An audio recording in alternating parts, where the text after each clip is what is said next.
Hello everybody, welcome to the channel. We're gonna sit down here on the trailer today, and I want to do a couple different topics today. I've heard a lot of conversations over the years, and a lot recently about getting overwhelmed. Homesteading can be overwhelming.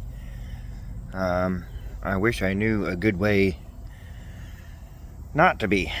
I've heard tips and tricks here and there.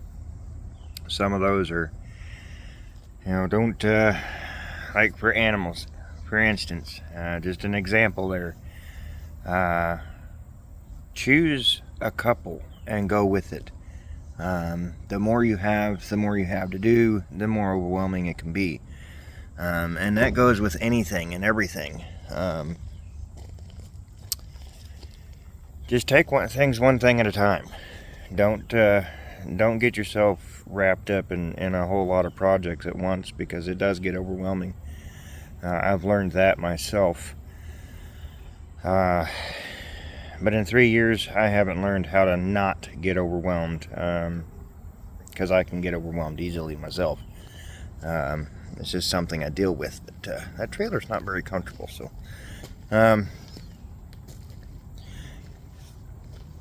just take it one project at a time. Don't get yourself all in, gotta do.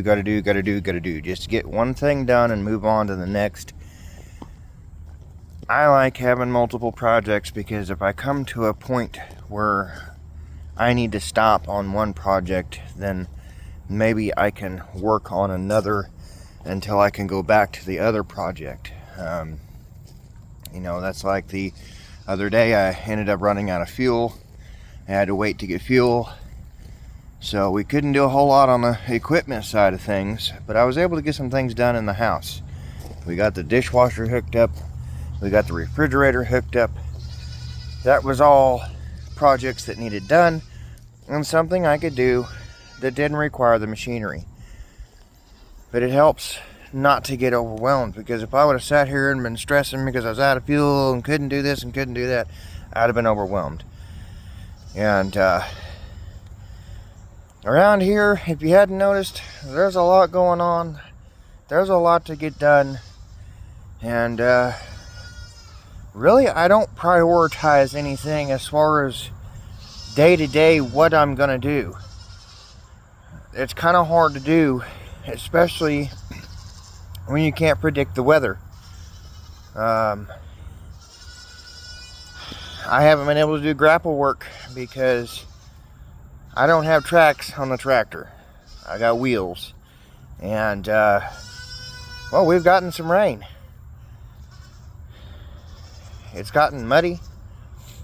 I may try to do some today, because we've got more storms coming in tomorrow. But it's just one day, one thing at a time. We had to do a lot of clearing. I wanted to get the fence done and realized I needed to do more clearing. And that started to become overwhelming, because I needed to get that fence done. They need more space to graze. There was a lot of grass over there before we did the clearing, but running the equipment back and forth, some of that grass disappeared. But that's okay, because it's going to come back. The point is, we got the fence done. And yes, I was getting quite stressed. And I wasn't being the most pleasant person to be around, unfortunately. It's not someone I like to be. And we got it done, and I'm happy. It's done, and we're moving on to other things. I've still got a lot of work around here to do before this place is where I want it to be. We've got a lot of roots sticking up I got to come deal with. I've still got some small stumps here and there that I got to remove. And we've got animal pens we've got to get moved. not necessarily because they have to be, but because I want to. I've got the space to do it now. I'm wanting to set this place up a little bit better. I'd like to get all the animals in one place. I've still got the mobile home mess to clean up. A big brush pile I gotta burn. I got a big trash pile over there.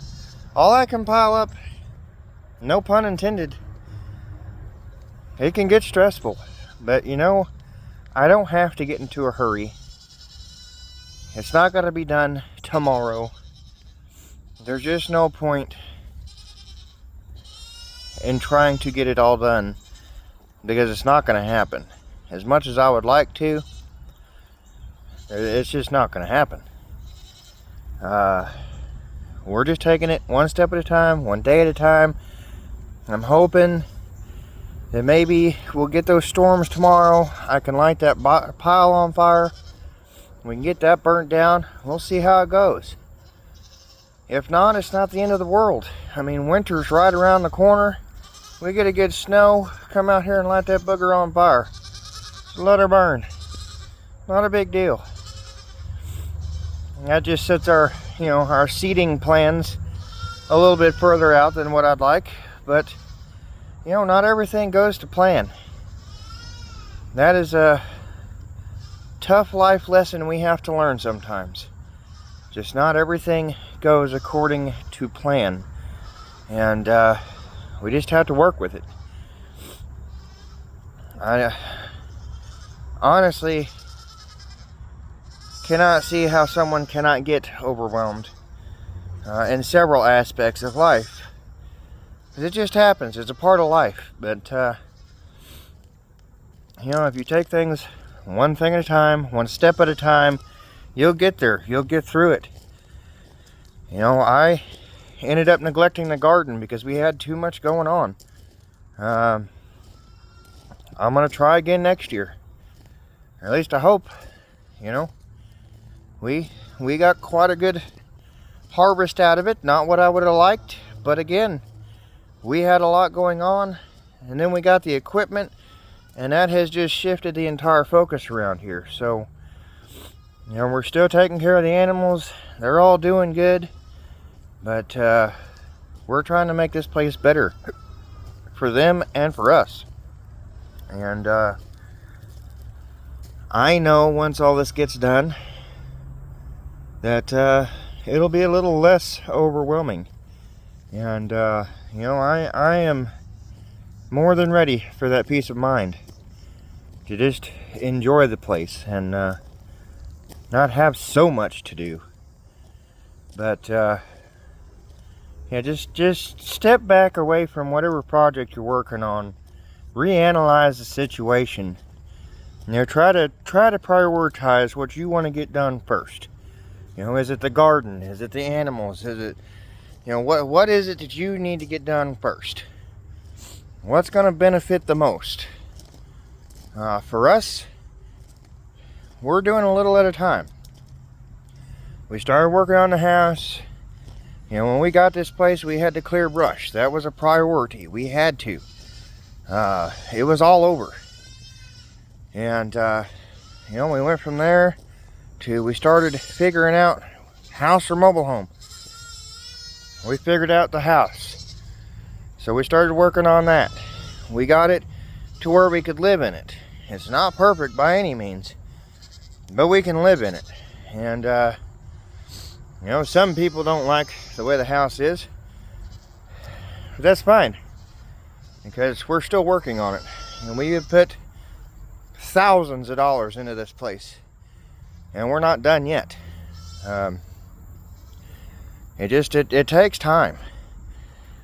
Some people don't know that. Some people don't care. But you've got to do what's best for you, not what's best for them. You can't worry about what other people are saying or thinking, because you know what? Just in us doing what we've done here, we're getting noticed. All the neighbors just absolutely love how this place is looking. They're loving what we're doing here. They're wondering what's going on. What are we doing? I had a gentleman stop by the other day, ask us, what are you guys doing? said, I'm not trying to be nosy. I just drive by and seen you guys doing the work. He said, I love what you're doing. He said, but what, are you planning on building something, or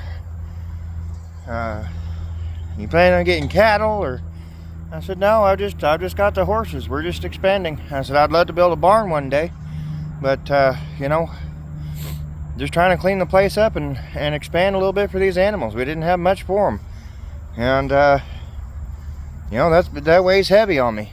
That's overwhelming just in itself. You know, what am I going to do? How am I going to take care of these animals with the little bit that I have? Because you know what, we do it. It gets overwhelming sometimes, but we just figure it out. We figure it out. We make it work. Sometimes that's easier said than done. But we got to go back to that, just step away from it, reassess the situation, and come back to it. Because sometimes you've got to step back and have another set of eyes come in. You got to have somebody else come in and say, hey, you know, can you look at this? What's your thoughts? What's your opinion? You know, you just got to reassess the situation. Figure out what your next step needs to be, and continue moving forward, you know. If you're just getting into a place and you got to clear the land, focus on that. Clear the land. See what you've got to work with. Once you've got the work completed, then start planning other things. That way you're just focusing on the main goal, to clear the land. Okay? Just try to focus on one thing at a time. And it's okay to have several projects, but you don't want to get yourself overwhelmed by having too many projects going on at once. You know, the mobile home was not planned. That was just, I got stressed out and I wanted to see what that excavator would do, and I decided to take it out on the mobile home. That was a spur of the moment. I needed to do something else, so I walked away from the project that I was working on, and we demolished the mobile home, which was another project that needed to get done, and it did. But I had to step away from the project that I was on, and I was frustrated. I was mad at the world, and that's what we did with it. We took advantage of the equipment that we had, and we got something else done. I'm not overwhelmed now. I want to get that cleaned up really bad. I want to get it out of my front yard. I want to get that addressed. But I don't have to hurry. I don't have to be in a rush. You know, this is my time. My time is precious. My time is important. And it doesn't matter what anybody else says or thinks or wants, because this is my place. This is my time. You know, I understand that stuff needs to be done. It's on my list. My to-do list is 100 miles long, it feels like. So we're knocking stuff off that list a little at a time. Now, the to-do list is never going to be over. It never will. There's always going to be something that needs to be done, because this is a farm. Now, we can't be classified as a farm because we don't have enough land, but it's a farm. We're always going to have animal chores to do. We're always going to have something to do. You know, you've always got to clean your house, clean the car out. There's always something. So the to-do list never ends, but it can definitely get shorter. And once we get all this cleaned up and nice and organized again, I mean, that's the thing, is trying to organize all this. That can be overwhelming. I'm still trying to figure out what I want to do with the goats. I want to get them moved, but I'm back and forth of, well, do I just move them over here by the pigs for now?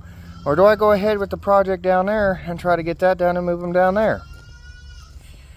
I don't know, because I know me. If I move them down there, I'm going to want to move the pigs down there. And it's just going to end up being a really stressful and probably overwhelming situation that I put myself into. So right now, I don't know. They may just stay right there because we have been working long and hard between working on this place and trying to help other people, trying to do some other things. It has just been non-stop, it feels like, for like 3 weeks. And yes, that can be overwhelming. But you just got to step back sometimes. You got to take a breath and reanalyze everything. See where you're at. You know, what's your next step going to be? Because nobody knows but you. Nobody can decide that but you. And that's the best advice I can give you, because there's no way to not get overwhelmed, because it's so easy to do. There were some people that I seen, I believe, on YouTube, and they started a homestead farm. They had a lot of acres, and they had, I don't remember exactly how many varieties of animals, but they had a lot. They were getting overwhelmed. They weren't making the profits they thought they would make. There was a lot of factors going into their problems, and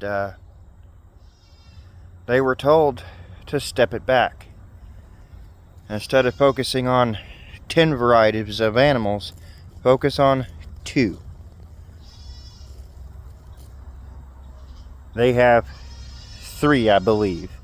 I believe they have the emu, they have cattle, and pigs. I could be wrong. They may just have the cattle and the pigs, but they scaled it way back. They were less overwhelmed. They needed less employees. And their profits began to rise. So sometimes you just gotta scale things back a bit.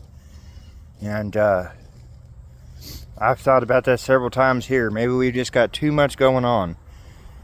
And as far as the animals and the animal care, not really.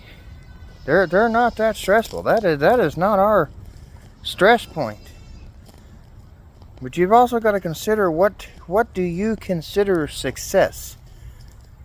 It's not always about financial success. You know, we have successfully rehomed a lot of animals.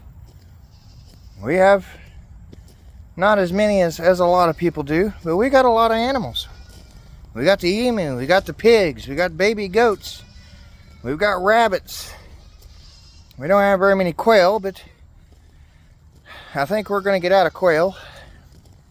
It's just not, it's not beneficial. And, it's not because they're stressful and all of that. It's just, we don't eat their eggs. We've had a hard time selling their eggs. We haven't had the best luck hatching them out. It's just not beneficial to us. We gotta do the pros and cons thing, you know. We have all the chickens and the turkeys. We have the horses. And we have dogs and cats. We have a snake. We have a hedgehog. And we have a lot that we have to keep up with. And for me, they keep me busy. And it makes me happy. The animals don't really overwhelm me. It's everything else around that. So yes, maybe I have too much going on. But I don't want to scale back the animals when they're not my stressor per se. Yes, having more room for them, being able to properly care for them, that's a stressor. But that's not them stressing me. That's just what they need. That's what I have to provide. You know, and that's everything around the animals. You know. So I've prioritized my projects of cleaning this place up, and we're working on the house a little at a time. We've got the kitchen and the bathroom as our priority rooms that we're going to redo right now, and we'll move on from there. You know, everything takes time. It takes time, and that's a huge important life lesson. It's just, it takes time. So scale it back, take a step back, do what you have to do, because that's the best thing you can do if you get overwhelmed, is just walk away for a minute, whether that's a few minutes, a day or two, a week, a month, whatever it is. Step back, come back in with fresh eyes. You know, that's like working too many hours. You can start making mistakes when you get tired and exhausted. You go home, you get some rest, you come back with fresh eyes, and it's like a whole new ball game. You got to do that with your homesteading projects too. So I hope you learned something from that. We're going to get on to the second part of this video, and that's the equipment. The tractor was brand new. We got the brush hog for free with the purchase of the tractor. It came with a front loader and bucket.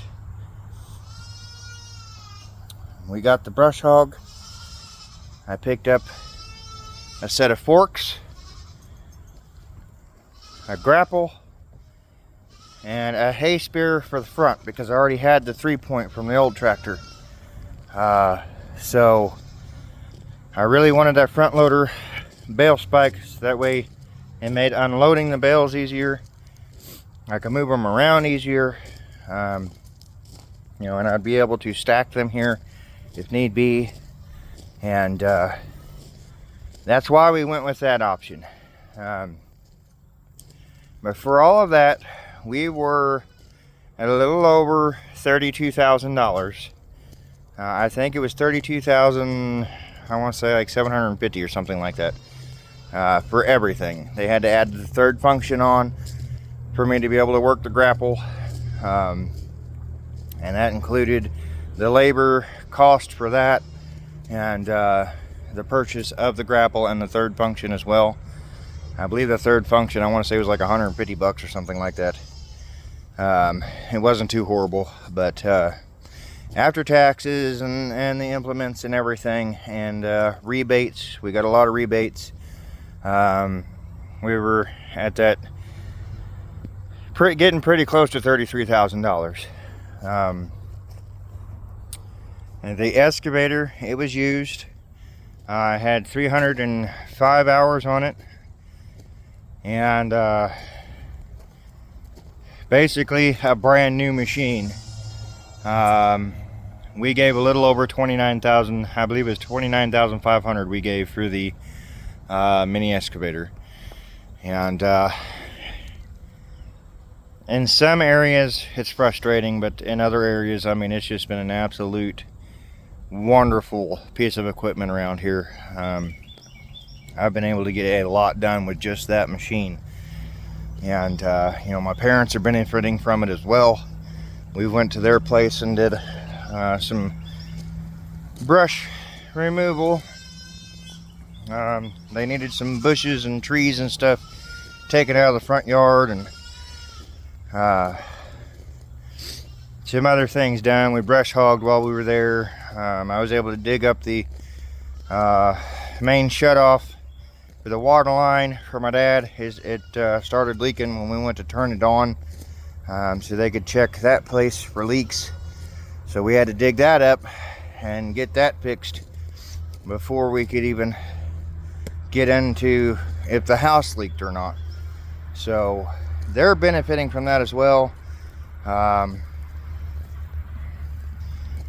that is what we paid for the Mini X. The equipment trailer is running us It's either $6,500 or $6,800. I cannot remember exactly, and I don't have the papers right here in front of me, but it's somewhere in that ballpark that we are paying for that. That is not paid off. That is going to be a monthly payment, and we will get that paid off eventually. The horse trailer, I believe, was $4,500, somewhere in that ballpark for the horse trailer right here. So that is what we gave for the new equipment, the trailers, and the implements. They were huge purchases. It was hard to spend that kind of money, but in a way it's been a blessing, and in a way it's been a curse. You know, we have heard the buy once, cry once, and I don't know. I have a problem with buyer's remorse, I think, because I still regret spending some of that money and wishing I had spent it somewhere else. But I try not to do that, because this equipment has just been absolutely beneficial to this homestead and what we're doing here. And I am hoping I can eventually maybe start making some money with it, doing some brush hogging jobs, or somebody needs a water line dug or a ditch cleaned out or something, you know. And we obviously know we can take down trees and things. So if not, I'll probably eventually sell the Mini X. I don't need the equipment just sitting here, and I can easily go pick up a backhoe attachment for the tractor, and I could use the money from the excavator for that. And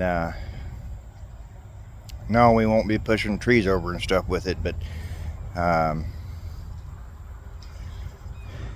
I think I would be able to dig around the root system and push it over with the bucket of the tractor, possibly.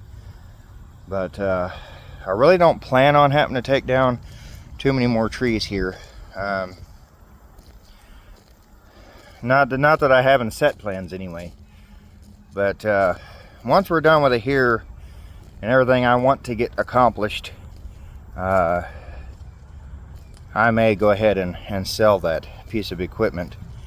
Unless I'm making money with it, then, you know, it will definitely be beneficial. But I'm not just going to have a piece of equipment sitting here rotting away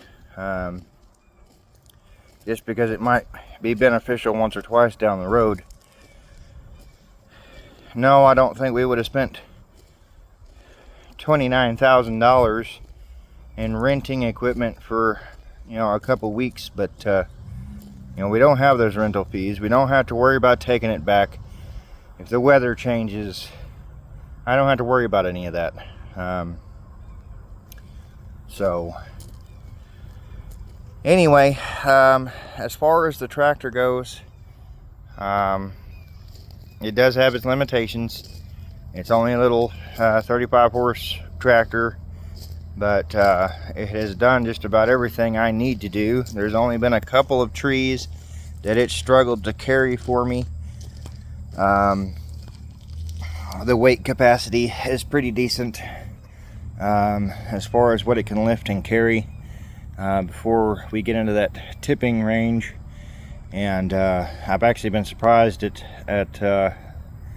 the two pieces that did put me at that tipping point, because they weren't huge, but you know, whatever the difference was, they made all the difference in the weight. As far as cleanup goes, I've punctured a tire a couple times. The grapple function, adding that third function and working the grapple does affect the power of the tractor.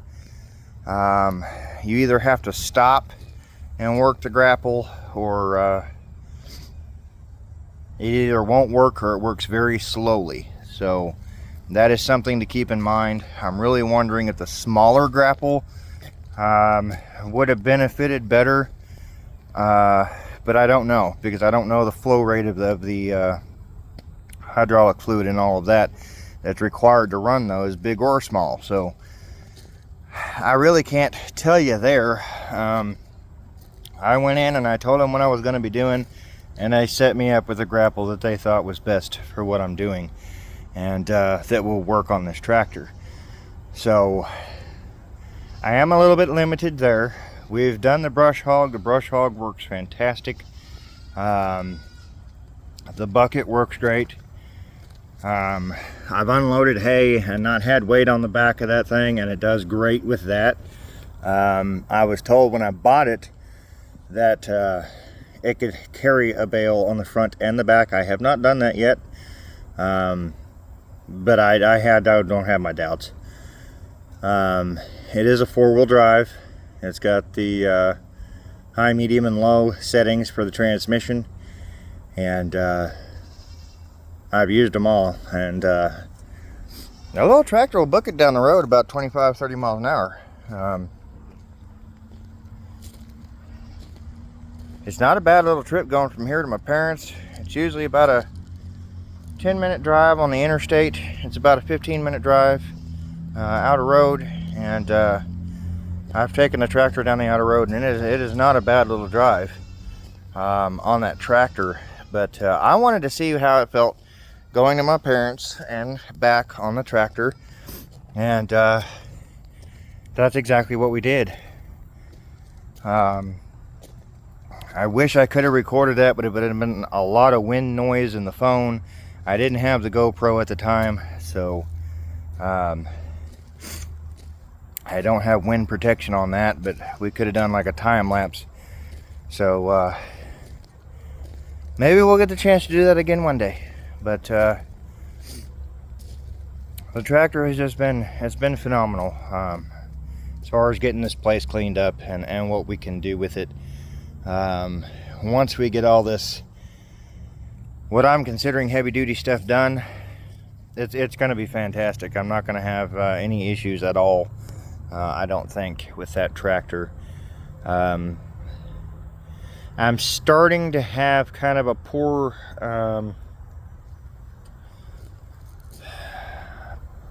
perception as far as the hydrostatic portion of it goes.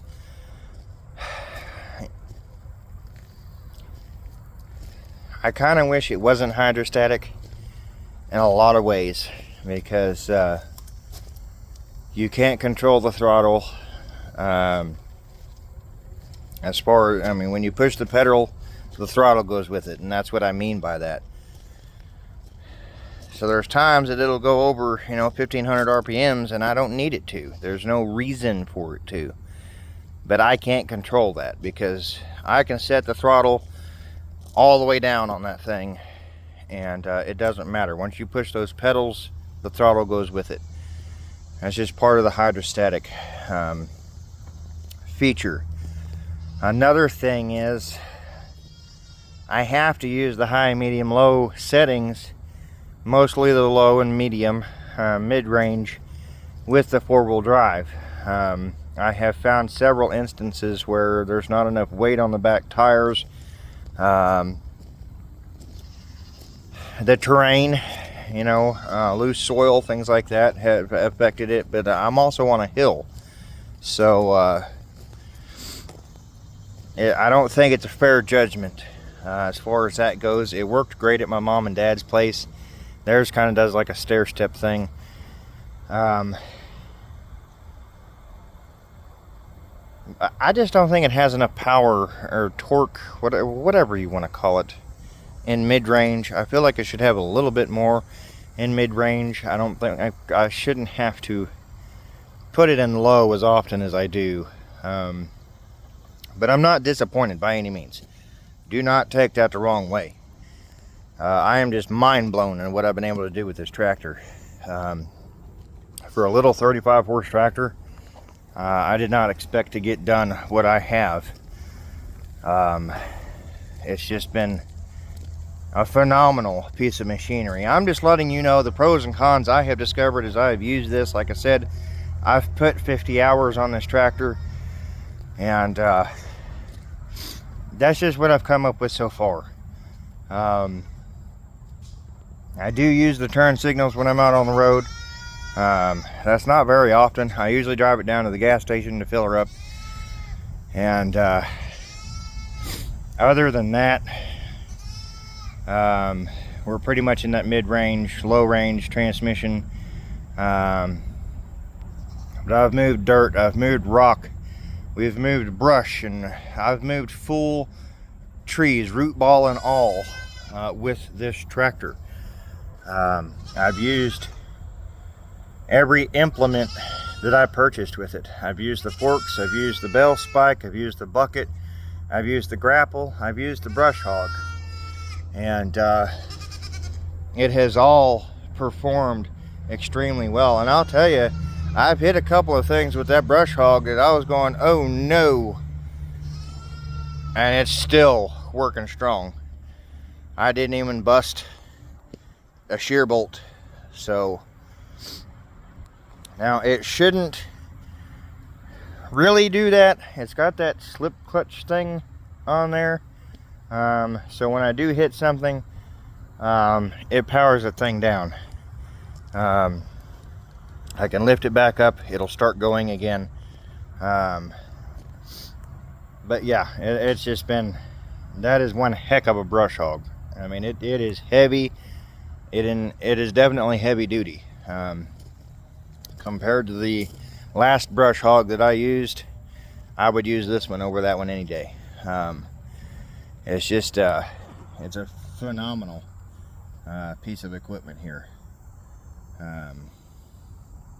We did have to assemble the PTO shaft on it. I was kind of a dummy, and we had to replace this bolt. Hopefully you can see me. I've got the camera turned the wrong way, but I'll show you down in there. That bolt right there. I had to replace that bolt because when I put this together, I kind of had an idiot moment, and I didn't get lined up with that groove in there. And I thought, well, maybe I, try tapping the bolt in. Kind of find out I was lined up with the gears. I didn't shove it back on there on the shaft far enough, and we messed the bolt up. So I went and found another bolt. We bought it and put it together, and this thing has just been working fantastic. It just clips onto the tractor, a quick connect option, but we did have to attach that to the brush hog. Everything else was already attached. We didn't have to do any of that. I did have to adjust the 3-point arms. They're adjustable. They've got all the lock pins and stuff that hold everything into place, all the adjustments we can make, etc. This came with it, brand new. I did already have a couple of these from the last tractor. It comes with a spot you can hook up a ball. It comes with the triangle. It's got a bracket to hold this piece here when you're not using anything back here. I've got to go through and tighten some things up, but the front loader comes off easy. We just had to put our legs down. It's also got these brackets right here are not a part of this. These are for when it's raised in the air. You set them on the pistons here, and it keeps the boom from coming down on you if something were to fail in the hydraulics. But you put those feet down and you pull these pins right here, and that front loader will come right off, and it's easy peasy. It's got the quick attach on the front for all the implements, and I love that. I've worked with a tractor where you had to remove pins and things. That wasn't horrible, not as bad as I thought it would be, but I have definitely seen some people struggle getting those pins in and out, especially if you don't change the attachments very often. The pins can just get kind of corroded over time, and they don't want to come out. They don't want to go back in. It just happens. So I love the quick attach. It makes it so much easier for us. It's another humid day. As far as the tractor goes, like I said, I've been absolutely pleased with what we've been able to get done with it. It is a BadBoy brand. They are based out of Arkansas. It is a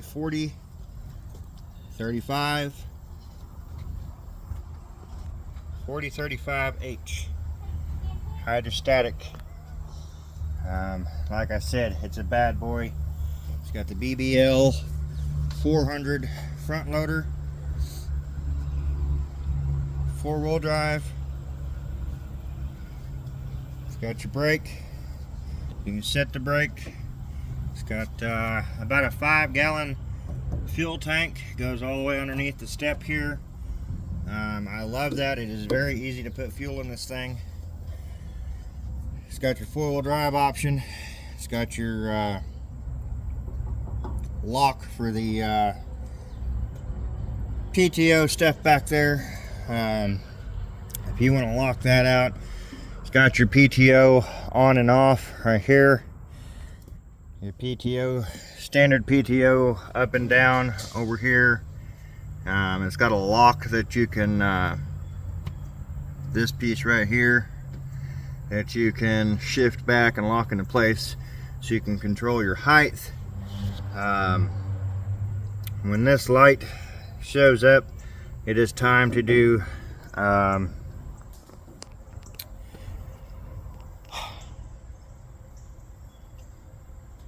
my mind just went blank.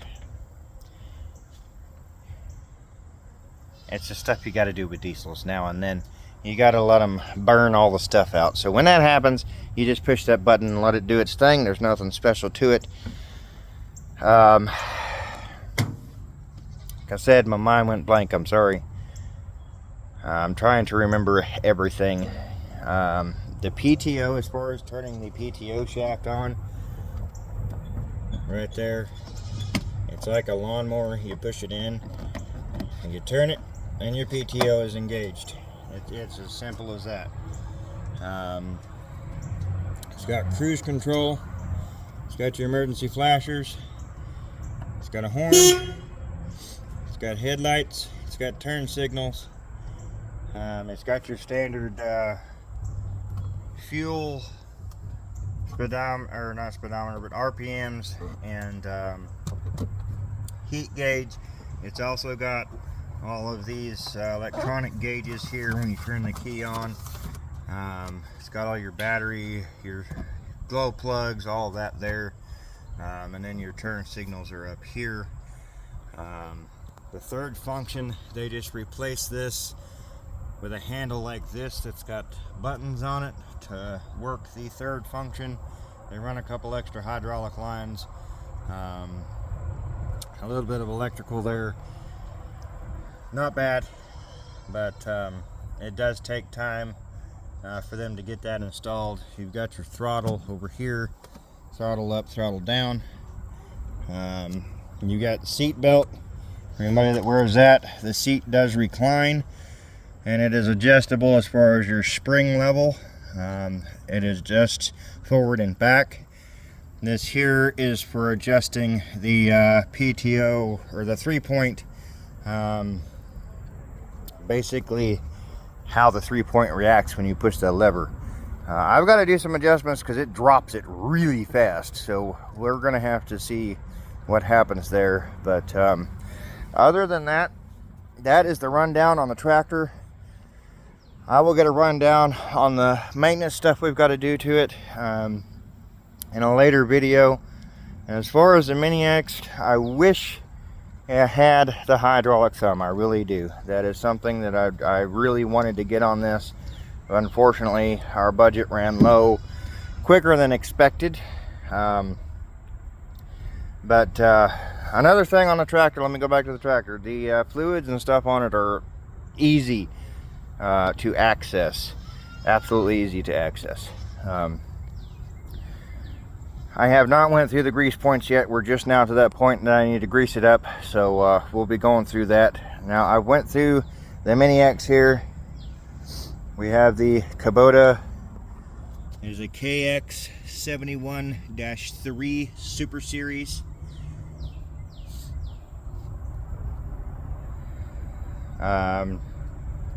It weighs, I will read it directly off of here. It says 6,240 pounds.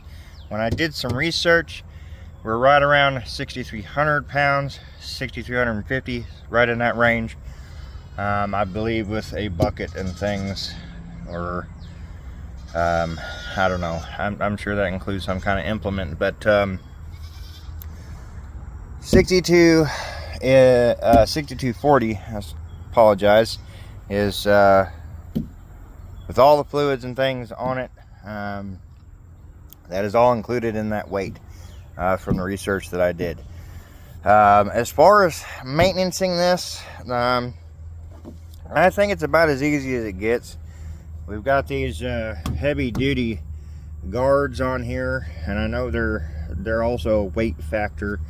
And we have our weight back here. This gives us access to the engine.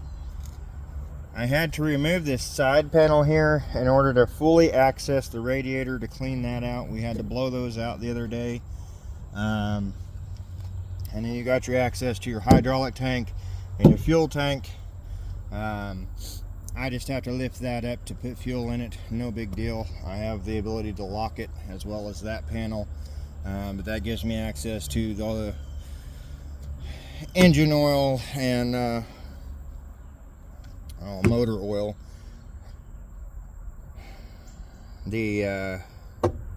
All the other fluids, antifreeze, anything else that's needed is back there. So pretty easy to maintain this. I went through and greased everything. It took me a little bit to find all the grease ports, but they're all easily accessible. I did not have a hard time getting that done at all. I have not lifted up the floor panel yet. I want to do that to make sure there's no grease ports down underneath there that I need to get. I am figuring there is some way to be able to grease that bearing, you know, that you ride on to spin around in circles. I haven't found that yet. I haven't discovered that yet, but I'm going to. As far as features on this goes, it's got some creature comforts. We have a cup holder here. We've got a charge port, our 12 volt. We're able to plug things in. I have my caution light plugged in right now because I was working out by the road. I wanted more visibility. The seat is adjustable on it as well. We flip the switch down here. It changes our controls. I had to do that when I first brought it home because I was not used to the controls. It's got your joystick, standard joystick controls, blade, throttle, your high and low button there for fast and slow speeds. It's got your foot and hand controls. We have the side boom option, so that's what this is. That just locks it in place there. It's got seat belt. It's got this flappy thing. I'm not sure what that's supposed to do, but it's there. We've got the ROPS, the ROPS that is required on these. She's holding up well. We have not damaged anything. I do need to go and make sure I don't need to adjust the tracks any. The bucket is holding up well. We've got a 16-inch bucket on here, and that's been more than enough for what I need. I have used the blade quite a bit, and it's been a good machine. As far as digging holes, it seems to have its limits. It does not like that hard clay level, but it still digs through it. It just takes a little bit more time than, you know, a more powerful machine would. But you know, really, I don't see myself having to dig down 4 foot deep a whole lot. You know, running water lines and things like that, you're not 4 foot in the ground here. I believe here our frost level is 18 inches or 15 inches, something like that. So we don't have to go that far for our water lines. Power doesn't have to be that deep either. So as far as things like that, utilities and stuff like that, we're more than good to go. Once you get into these 4 foot fence posts and things, well, it can get a little tricky, but we've got it done. We have got it done. I will say that.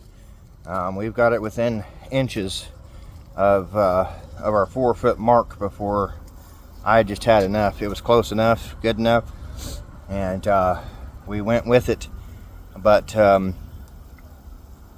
we've been able to get that done, so I have no real complaints with that. I do wish I could move a little bit faster with it, you know, from point A to point B, but as far as fuel goes, it does really well on fuel.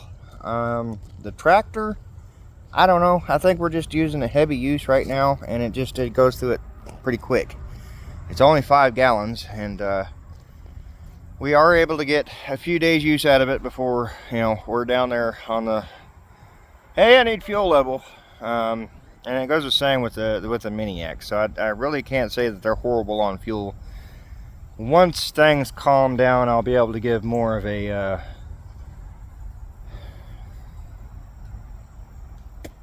opinion on the fuel on the tractor, I think, because we'll slow down our use. It'll only be, you know, the homesteader use, not this heavy duty out here just pushing it all day long.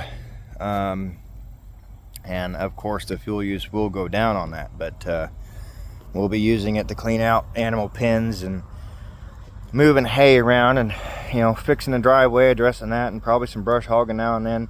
We'll be using it, but it'll just be more normal use unless I'm making some money with it, and then I'll be out there, you know, I'll be pushing it, you know, brush hogging some fields and things for people. But other than that, I'll be able to give more of a rundown on how it does on fuel, as far as just having it around as a piece of equipment that we utilize now and then around the homestead to get things done. And I know, you never know.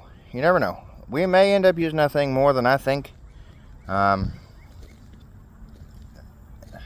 have all kinds of things I can do around here, so like I said, once we get all this heavy duty work done, we'll know more on how that tractor does. But I can tell you now, as heavy as we've been using that tractor, it's doing a phenomenal job. And good job, Bad Boy, because not all compact tractors are coming like this, and everybody's got their opinions on them. I wasn't sure about the Bad Boy tractor. They're still fairly new to the market, and I'm telling you, I'm impressed. I really am. I even bought one of their lawnmowers, not from the same place, but I've been really impressed with this lawnmower. As far as a residential unit, it is very heavy duty built. We gave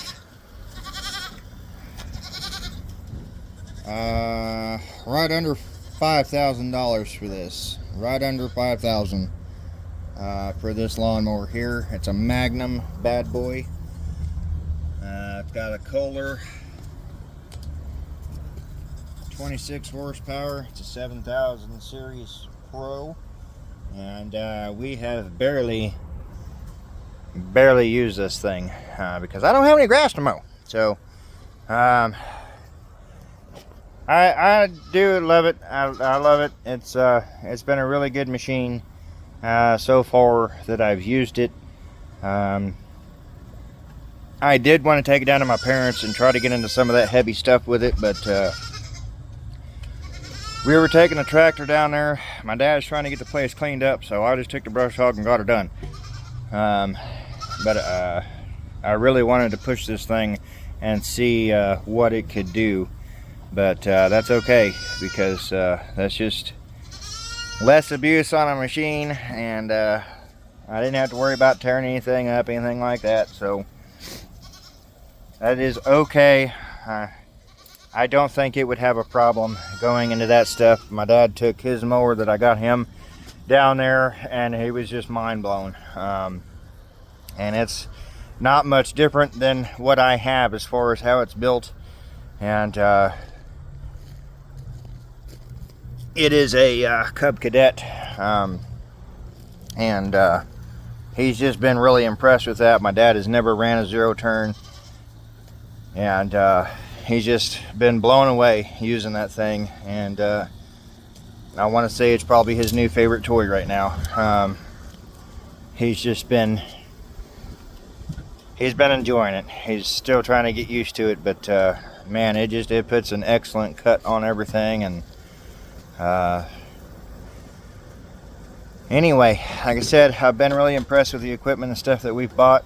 I'm still trying to get the horse trailer adjusted right on the truck, but it is working fantastic. We just hauled the horses to the vet. We got Dakota seen finally. We're getting his stuff sent off. We got the A-OK from the vet on him. Everything the vet could see looked amazing. So we got our paperwork signed off on that. We can get that sent in, and we don't have that to worry about anymore. That'll be a fantastic feeling there. We have a new, oh, I just dropped that staple back in the driveway.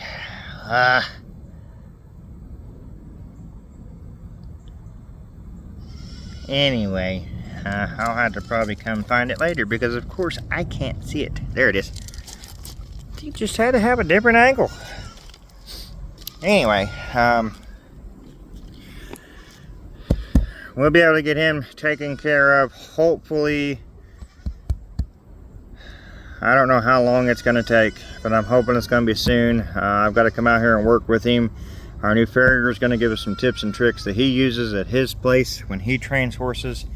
And we may be able to get into some trail riding and some other things with him as well, I found out. And that will be exciting as well, because that's stuff I really want to do. And they go all over the place. So we may be getting some invitations to do some of that. We may be able to go work some cattle, get a little experience in that. And from what I heard, you might be able to make a little money doing it. But that's not why I want to do it. I want to do it because I enjoy riding, and I want to do more of it. He's going to be doing Santana's feet for sure. And from what I've had explained to me, they also do the chiropractic side of things. So he's not just doing her feet. He's going to get her trimmed. He's going to get on her. He's going to make sure she's trimmed properly with weight on her. Make sure she's comfortable on her feet before he gives her back to me. That's going to be fantastic. I've never had a farrier do that. Now, that may be just because they're confident in what they do. I don't know. But they're trying a different angle with their farrier outlook here. They're not just coming to trim their feet. They're making sure that they've got them exactly where they need to be before they set them free. So we're going to be saddling her up. He's going to be riding her and making sure she's where she needs to be so that I can ride her. And we're going to try some new tips and tricks with Dakota and see how that goes for us. And yeah, hopefully things will be turning around in for that direction. This farrier is able to do dental work and all kinds of things, so super pleased. Once we get to know him a little bit and he's done some work for us, I'll probably give a shout out on here. But you know, I don't want to go give a shout out for somebody when I'm not even experienced with what they do. So I want to make sure that I'm pleased or unpleased with his work before, you know, I give a shout out and give credits and all of that. I want credit to be where credit is due. So we're going to wait on that, but I cannot wait to see what this guy has to offer us. And him and his wife they do travel around, and they've got jobs all over the place. They're coming here, and then they'll be going to Arkansas from here. So they're not just a local place, they are a traveling carrier. And he's already let us know that he's got stuff upcoming in October. Is probably going to be when he comes back, gets Santana caught up where she needs to be. And they're going to come early in September, I believe he said. That way he can check her out, see what she needs before they leave. They're going to be gone, and then as soon as they come back, they're going to come back and get her trimmed back up where she needs to be. And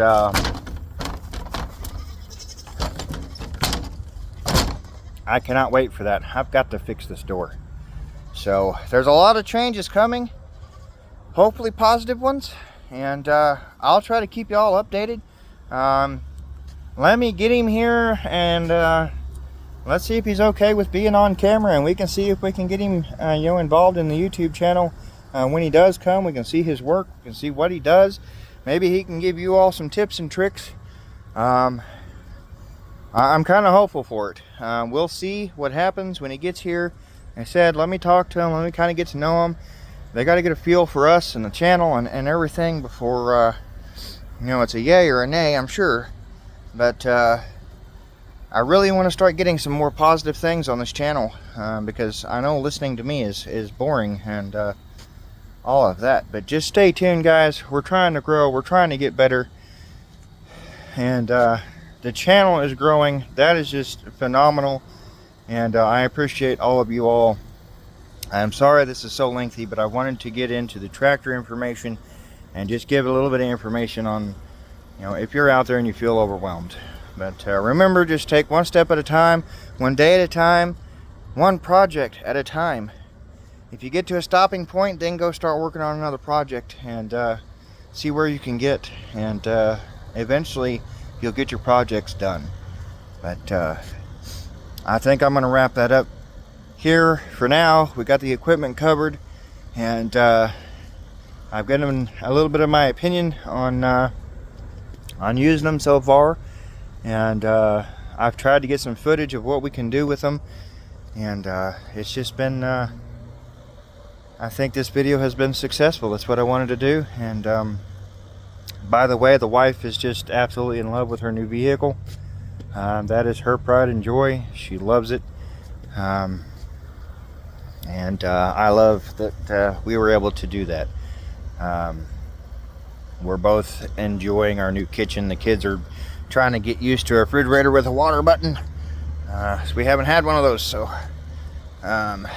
that's a kind of a new experience for them to have in the house anyway. They've used them other places, but it's all turning around, guys. We're trying to stay positive, and through it all, we will get our projects done.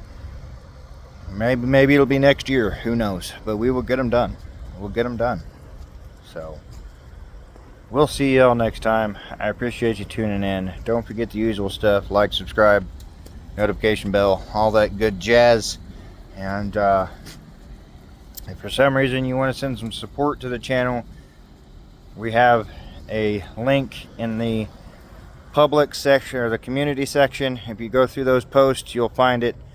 I'm not asking for money at all. It's just I want to remind you guys it's there if you want to use it, and we will use it toward the animals or something. Shoot us a line, let us know what you're donating it for, and we'll try to make sure it goes to that. Just depends on where we're at on that project. We may have to, set it aside, but yeah, just let us know. Like I said, I'm not asking for it at all. I don't ask for money. I don't beg for help. I don't even like asking for help. It's just an option that's there. Once we get monetized and all that, we can go different routes. And we're still a long way from that, guys. We need at least 500 subscribers, and I can start going live and stuff like that. So share away, and we'll see you next time. I hope you have a wonderful weekend, and we'll probably see you back maybe over the weekend between now and then. It may just be Monday. Not sure yet. We'll see how it goes, but stay tuned, and we'll see you next time.